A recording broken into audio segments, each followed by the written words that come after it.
أعوذ بالله من الشيطان الرجيم بسم الله الرحمن الرحيم السلام عليكم. وعليكم السلام. How are you doing, brother? Warahmatullahi wabarakatuh. Alhamdulillah.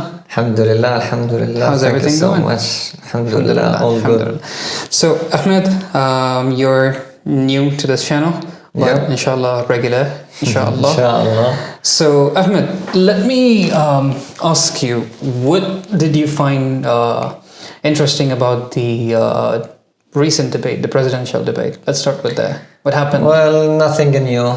Just, I think, a cinematic debate. We will, the regular stuff. We will stand with Israel. We will support Israel, and they will fight each other. You did this, you did that. It was a circus. Personal claim against each other. Nothing so special. So you might have seen some video about like eating, Trump saying something about eating dogs and cats. Immigrants are eating dogs and cats. Do you find anything like that? Did you see? Actually, I didn't listen to the whole debate, thing? but yeah, some regular there was a stupid particular things, segment, especially with Trump. Yeah, but there was a particular segment where he was talking about immigrants eating cats and dogs in Springfield. Basically, the rhetoric, anti-immigration rhetoric. So, and what do you think is I mean, we're not going to focus on the US. What do you think is going to happen in Europe, like with the UK riot and all this stuff? So, you know what happened, right? In the UK riot, it was a Walish Christian kid from Rwandan background who unfortunately killed young children, and people were protesting or trying to demolish or destroy mosques and put the blame on Muslims and stuff. So, what do you think is the heightened energy? Why particularly scapegoat Muslims right now? Well, it's. I think it's a racist, let's say, wave spread in the West, and. Do you think US has influence, like especially with Trump being on stage like this? I mean, it depends. Like, who's I don't think Trump has an influence at this moment particularly. But after he win the election, if he win, it will be larger and more powerful. So the effect will we can see it in Europe, you might say. I believe so. Yes. And what do you think might be the case? Like worst case possibility? I mean, especially we have AfD right now in power in parts of Germany, and then you have the Marine Le Pen trying to. I mean, Macron is trying to,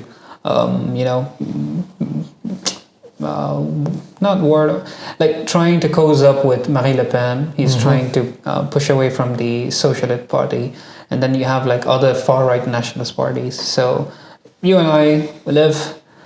In Europe, I believe that situation for Muslim in Europe or in the West in general is becoming harder and harder, and the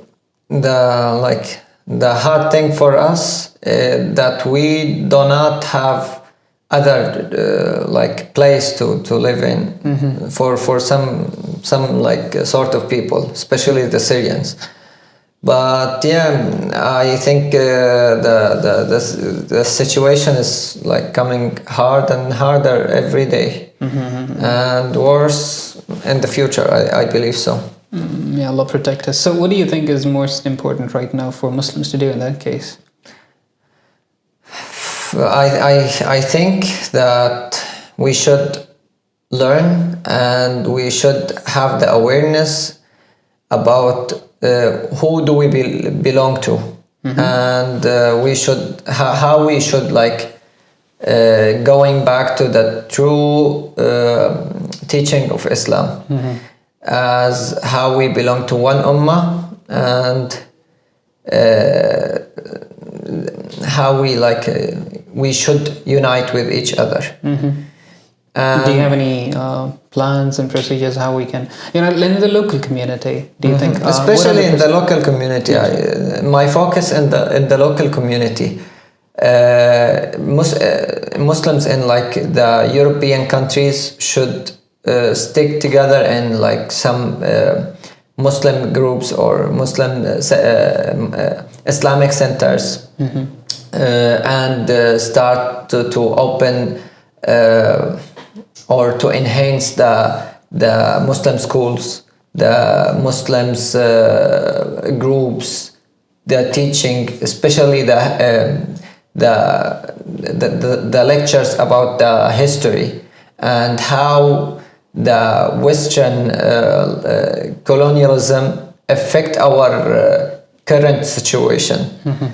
So it's education, right? Primarily, it's not just. I think here you're saying it's not just Islamic education about fiqh and exactly usul or whatever. You're saying we also need history. Exactly, history and how we going to act and like deal with the current situation, because it's Islam. It doesn't like forward us to just learn about the Sharia or the fiqh or just the usul, like the Islamic teaching, but also leading us to how we should act, how we should work with the current situation that we are living in. So yes, education for me, it's the first thing that we should work on.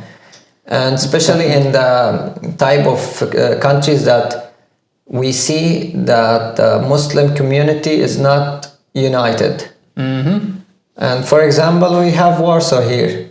We are present in this city, but we don't see effective schools, effective groups that enhance the awareness in the youth specifically, and in all of Muslims in general. For sure. The next thing I would ask you, because we are already in close to the half of September, schools are going to open up. I'm talking about universities.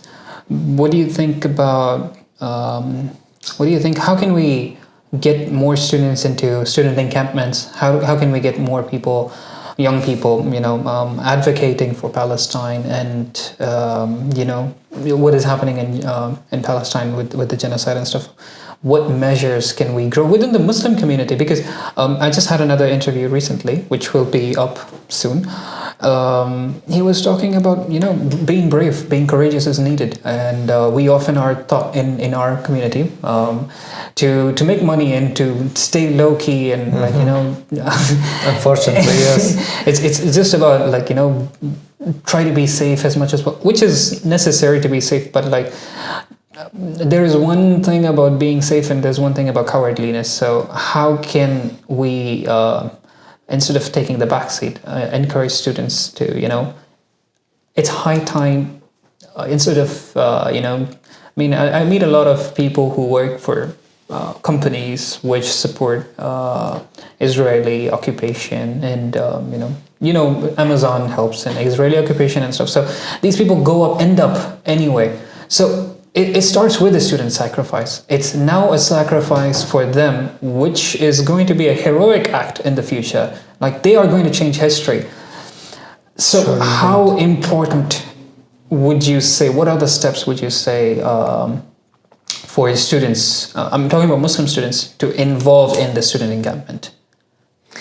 I believe that they have a duty on themselves to spread the message in the Muslim students in first, and to spread the awareness that we are in a big, massive situation at the moment, and the matter is escalating further and further, and it's a big issue. Yeah.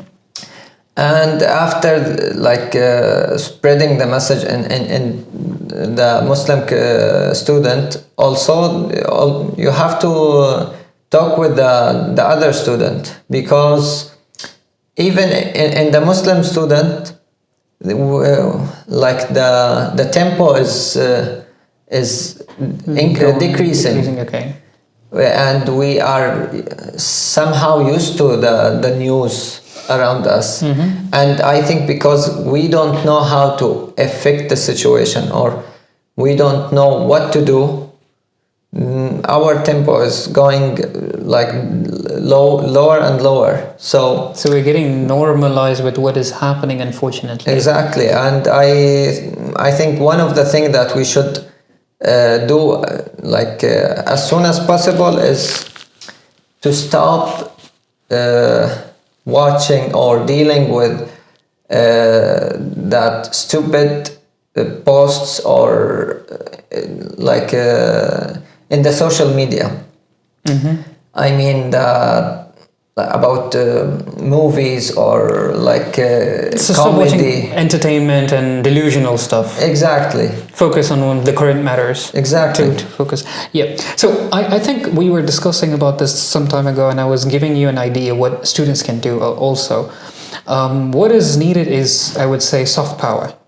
And what I meant by soft power is, to you, last time when we spoke, is for students to invite, like faculties to invite, let's say for instance, you have Oriental study faculty, you have like Arabic language faculty, you have, so all these faculties, Muslim students, if they are from, I mean, okay, you might have a small community in Poland, but like in Germany or in France or in Sweden, Norway, you can invite diplomats.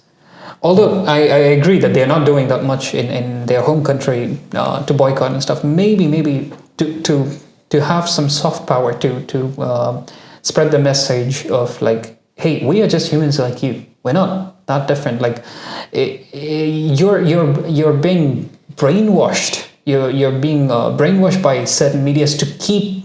I mean, I think Candace Owens, once I was watching a video. No, not Candace Owens. Brie from one of these news channels. She was working for The Hill, and then she left. She said it's not a left-right issue. The issue is right now a top-bottom issue. It's between the elites and the bottom. So we Muslims are not that different from you. We struggle with the same struggles as you non-Muslims do. It's about, you know, us being manipulated by the elites. So we need soft power. So engaging with diplomats, bringing them to your university, for instance, like a National Day or like Eid Day, or like for other festivals, whatever you have. I'm not gonna name them, depends on whatever. Sometimes we might disagree with other Muslim sects that is actually valid or not, but like to an extent, at least do whatever you think. So for example, like you have I believe that even without the diplomats, we could arrange some events in universities, because when you arrange some event, but money, you catch the eye. They say money is a factor. So if you have like regular, what I'm saying is like if you want to have regular celebrations or like kind of festivals, including that, like Eid and those are neutral, but let's say National Day, like I don't know, Mali National Day or Maldives National Day, so Independence Day, whatever. So you invite these diplomats, they talk about their culture, but also so people get to know how Islam is diverse. Like you have different cultures, and then they adapt Indonesian, Malaysian, whatever.